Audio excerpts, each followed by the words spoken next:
Vous êtes bien sur la télévision du Burkina. Au sommaire de ce lundi 5 juillet, la vision prospective des collectivités territoriales expliquée aux maires des 15 communes pilotes de l'initiative présidentielle Commune Modèle, une initiative qui allie à la fois performance et services publics de qualité d'ici à 2040.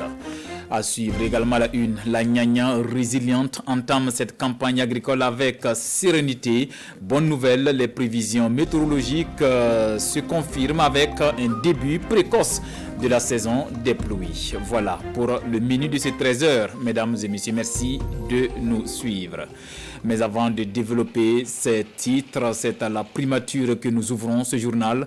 Christophe Dabiré, le chef du gouvernement burkinabé, a reçu ce matin l'ancien président éthiopien, actuellement président du conseil d'administration de l'AGRA, l'Alliance pour la Révolution verte en Afrique.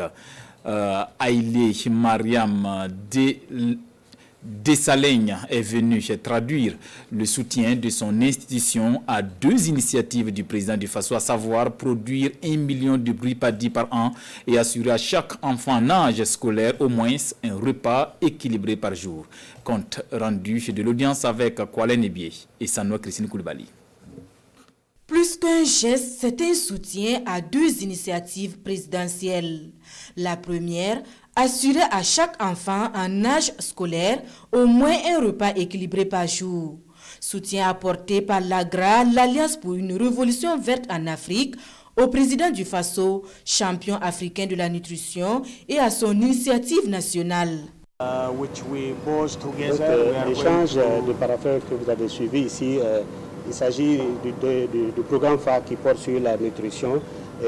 À travers ce document, les deux parties sont engagées à mobiliser davantage de fonds et aussi du soutien pour mener à bien ce programme-là avec l'appui des autres partenaires.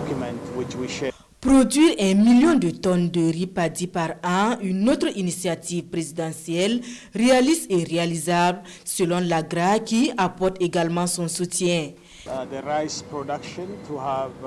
Et nous apportons un appui à ce programme en termes de semences de qualité, et en termes d'appui technique également, et en termes de meilleures pratiques agricoles. Le séjour burkinabé de l'ancien premier ministre éthiopien et président du conseil d'administration de l'AGRA lui permettra de toucher du doigt les réalités du terrain en termes d'appui de l'institution panafricaine au monde agricole burkinabé. Appui qui se matérialise par l'accompagnement technique et financier des petits producteurs pour accroître leur production et accéder au marché. Aux politiques, AGRA propose une expertise dans la formulation ou reformulation des politiques agricoles. Voilà, c'était là le point des échanges entre l'ancien premier ministre éthiopien Haïlé Mariam Desalegn et le premier ministre burkinabé Christophe Dabiré. Des communes modèles, une autre initiative du président du Faso pour des collectivités territoriales plus performantes d'ici à 2040. Le concept est expliqué ce matin aux élus locaux des 15 communes pilotes à qui l'initiative présidentielle fait obligation de répondre plus efficacement aux besoins des populations à travers des services publics locaux de qualité. Nongbakuda, Boukari Wedraogo. D'ici 2040, les collectivités territoriales devraient avoir un autre visage, conformément à l'initiative présidentielle Commune Modèle. La machine est en marche et les 15 communes retenues pour la phase pilote bénéficient ici d'informations sur le concept. Un concept qui rentre dans le cadre de la vision prospective de la décentralisation, où il est attendu des collectivités territoriales performantes qui délivrent des services publics locaux de qualité et accessibles. Nous allons échanger avec ces acteurs-là sur le contenu même de l'initiative Commune Modèle. Et leur dire aussi ce que nous attendons d'eux. Nous attendons beaucoup d'eux. Nous attendons qu'ils s'approprient vraiment le modèle, qu'ils s'approprient le programme, qu'ils nous accompagnent afin que, en tout cas, les résultats que nous visons soient escomptés. Cette nouvelle vision induit de revoir le modèle d'allocation des ressources aux collectivités territoriales en mettant l'accent sur l'atteinte des résultats. Lesquels résultats, moteurs d'un développement local inclusif qui répond surtout aux besoins des populations. Ces acteurs chargés de la mise en œuvre de cette initiative présidentielle mesurent la lourdeur de la tâche et surtout restent déterminés pour réussir la mission. Cap sur Sia, le PNUD consulte la base avant l'élaboration du programme de relèvement et de renforcement de la résilience face aux différentes crises que traverse le Burkina Faso. Les suggestions et observations des acteurs de la boucle du Mouhoun et des hauts-bassins à suivre dans ce compte-rendu de Manéka Ien, Siriki Milogo et Ali Traoré. Crise sécuritaire, humanitaire, climatique et sanitaire, nombreux sont les défis auxquels fait face le Burkina Faso ces 5 dernières années. Pour relever ces défis qui nécessitent une résilience de la population, le gouvernement peut compter sur l'accompagnement de ses partenaires dans le programme des Nations Unies pour le développement. Pour ce faire, le PNUD consulte les parties prenantes au processus de formulation du programme de relèvement et de renforcement de la résilience au Burkina Faso, des régions de la boucle du Mouhoun et des hauts-bassins. Il faut renforcer les capacités des institutions, mais il faut également renforcer les capacités des communautés pour pouvoir anticiper, se préparer et répondre efficacement aux crises et se relever. C'est également mobiliser les jeunes pour contrer tout ce qui est discours extrémiste et faire face également au phénomène de la radicalisation. Pour mieux réussir la mise en œuvre de ce programme, le PNUD opte pour une approche participative. Il est attendu des participants des amendements nécessaires en tenant compte des besoins des populations. Il y a une note conceptuelle qui a été faite. Nous demandons aux participants en tout cas d'échanger et de faire de bonnes propositions afin qu'au sortir de cet atelier, nous puissions avoir vraiment une note vraiment très bien élaborée et qui permettra aux différentes populations d'être plus efficaces, d'être plus résilientes et d'apporter leur contribution dans la lutte pour le développement de notre pays. Au terme des différents ateliers régionaux de formulation, le PNUD disposera d'un document cohérent à la hauteur des attentes de la population. Résilience face à la menace terroriste, le ciel a ouvert ses vannes. Dans la Nyanya, les producteurs ont aussi repris la route des champs. Les prévisions météorologiques se confirment. L'on parle d'un début précoce de la saison des pluies dans cette partie du Grand Est du Burkina. Oui, il y a des irrégularités par endroits, mais les techniciens de l'agriculture sont plutôt rassurants. Amidou Lankwande et Jérôme Tendano, reportage. Pantanluana, dans la commune rurale de Bilanga. Nous sommes dans la province de la Nyanya.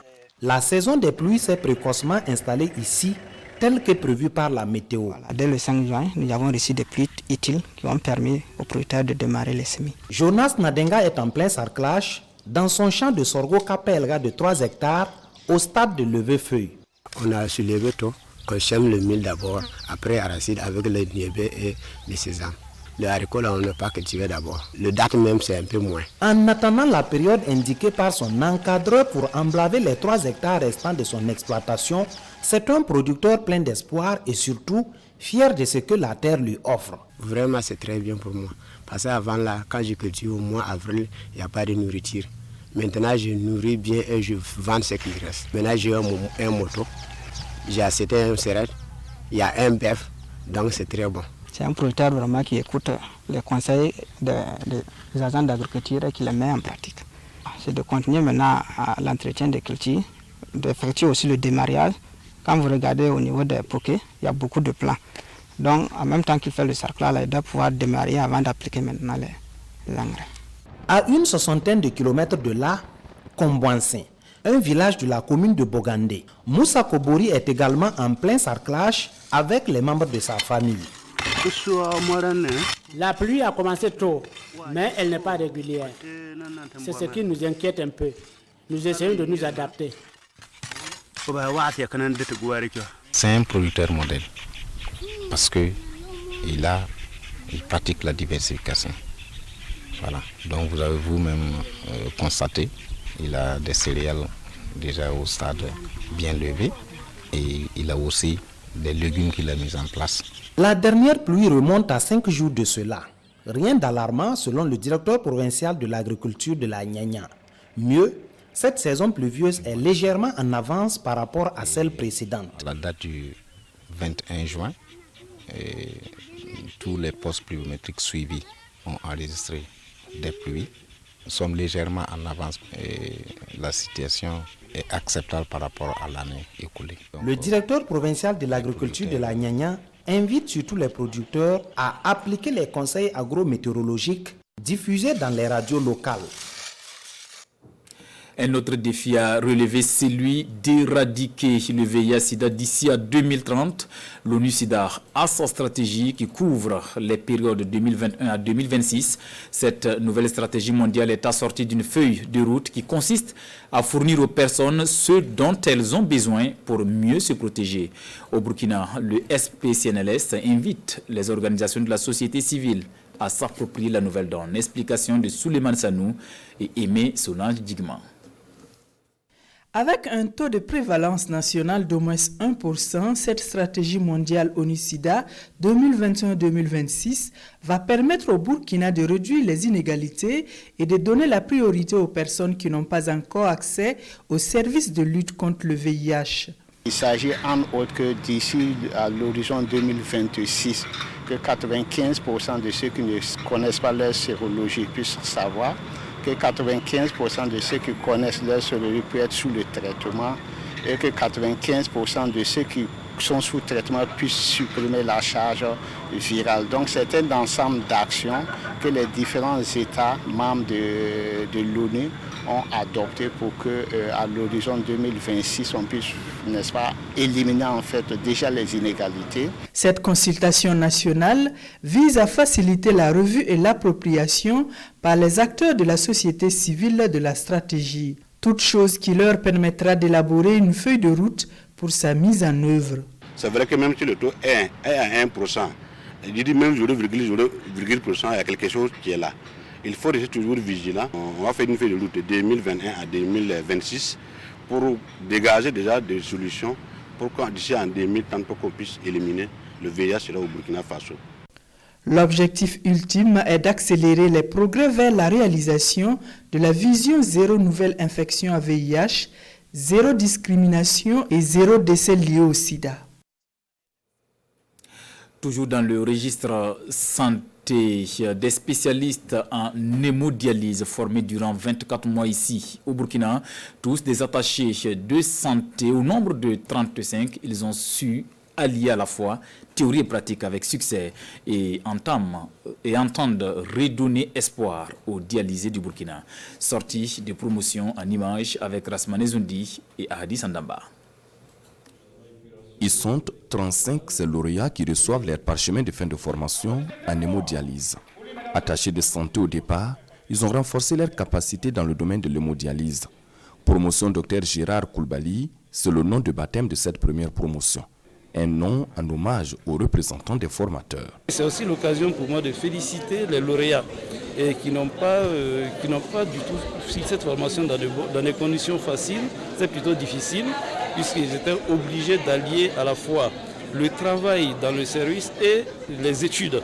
Désormais, ils sont aptes à assurer la dialyse, tâche reconnue difficile tant les séances sont répétitives et s'étendent parfois à vie. Et au ministère de la Santé d'encourager cette première promotion. C'est avec fierté que le Burkina, le ministère de la Santé a pu en tout cas produire ces attachés qui vont spécifiquement servir dans les services d'hémodialyse parce que de plus en plus, comme vous le savez, malheureusement, le nombre de malades qui nécessitent une hémodialyse augmente dans notre pays. Le besoin en soins de dialyse ne fait que croître. Pour ce faire, des efforts ont été consentis par le département de la santé pour relever les défis auxquels font face la néphrologie au Burkina Faso. Hommage aux anciens, l'Hypermic et l'UFRLAC de l'université Joseph Ki-Zerbo célèbrent l'excellence et le mérite. Deuxième édition tenue vendredi soir. Ceux qui sont à l'honneur sont des enseignants-chercheurs dont des retraités. Ils ont su donner de leur savoir ce qui leur vaut des attestations et des trophées en guise de reconnaissance. Ambiance dans ce reportage de Rasmane Zoundi et Olopoda. C'est une soirée pour magnifier l'excellence à l'université Joseph Kizerbo. Des enseignants-chercheurs et des étudiants voient ici leur mérite récompensé. Ils reçoivent des attestations et des trophées en guise de reconnaissance pour le travail bien fait. Et ce n'est pas tout. Un hommage est rendu au personnel enseignant et administratif admis à la retraite ces 20 dernières années. Ce que nous avons rendu hommage cet après-midi, en réalité, c'est les maîtres des maîtres. C'est le baobab de la chose. Les remercier parce qu'ils nous ont formés. En dehors de la formation, nous avons toujours besoin d'eux. Aujourd'hui, que notre public cible soit à l'honneur, vous comprenez donc quelle joie cela procure à notre niveau. L'initiative est de l'unité de formation et de recherche en lettres, arts et communication et l'Institut panafricain d'études et de recherche sur les médias, l'information et la communication. Pour nous, ça fait déjà plusieurs années que nous sommes allés à la retraite. Mais on était loin de s'imaginer qu'on pensait effectivement à tous ceux qui sont allés à la retraite sans avoir eu une cérémonie de reconnaissance. Donc ça nous voit droit au cœur et nous tenons à remercier les deux collègues qui ont été les champions de cette organisation. Cette célébration du mérite est à sa deuxième édition, une édition qui a connu la participation de plusieurs personnalités venues encourager les récipiendaires et surtout afficher leur volonté d'accompagner les actions visant à promouvoir l'excellence dans les écoles et instituts de formation au Burkina Faso. Autre point de l'actualité, deuxième coup de projecteur sur Noélie Nikema, femme battante exerçant dans le tissage à Bobo du Lasso malgré son handicap physique. Notre caméra a croisé son regard il y a plus d'un mois. L'une de ses doléances trouve un écho favorable auprès de l'association Managré Noma pour la protection de l'orphelin, du matériel roulant et un soutien financier pour booster ses activités. La remise du don avec Hassan Gourabou, Adaman, Julien Dambélé et Ismaël Saturné Paré. Un matériel roulant d'une valeur de 150 000 francs CFA, une attestation et la somme de 25 000 francs CFA. C'est le don reçu par Néoli Nikema, une personne en situation de handicap. Le geste est de l'association Managré Noma pour la protection de l'orphelin, AMPO. Cette initiative fait suite à un reportage diffusé sur les ondes de la RTB. Le reportage parlait d'une personne handicapée qui travaillait et que c'était sa maman qui aidait. Vraiment, ça nous a très touchés parce qu'on sait qu'elle se bat, mais elle est toujours crottée à la maison. Donc, on s'est dit qu'avec son tricycle qui va permettre d'aller très loin, c'est une mobilité, elle sera plus autonome. Chez nous, on fabrique 10 tricycles par mois. Et on fait les réparations gratuitement à travers tout le Burkina et on vend les pièces à prix social. Pour la partie bénéficiaire, c'est un geste qui vient à point nommé. Je suis très heureuse. Ce tricycle va vraiment faciliter mes déplacements. C'était difficile. Elle marchait, il faut jusqu'à aller au grand marché pour payer. Des fois, s'il n'y a pas ses sœurs, elle marche pour aller là-bas. Comme elle a eu le vélo là, elle peut partir sans fatigue. Elle fait le tissage des pains, voilà, qui est un volet de notre coopérative. Elle fait la navette tous les jours à pied, voilà, avec un déplacement très difficile. Donc avec ce tricycle, ça sera vraiment très facile pour elle de se déplacer de la maison à la coopérative.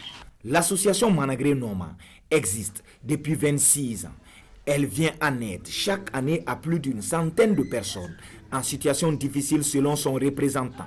Son souhait est de bénéficier de financements nationaux pour toujours continuer son combat. À la découverte d'un talent artistique, il est burkinabé.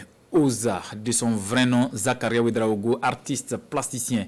Il fait du vernissage et expose sur le site granitique de Pissy une vingtaine de tableaux d'1 mètre carré chacun. Face à chacune de ses œuvres, Oza nous interpelle. Covid-19, révélation de nouveaux talents, son concept donne à réfléchir.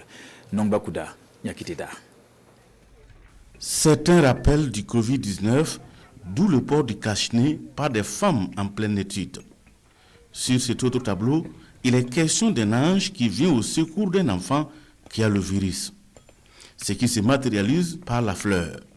Ici, par contre, il s'agit de la femme battante caractérisée par le port du foulard. Nous sommes à une exposition d'œuvres artistiques, une révélation de nouveaux talents présentés par Oza, de son vrai nom Zakaria Ouedraogo. Certains tableaux sont réalisés en collaboration avec d'autres femmes et des enfants du site.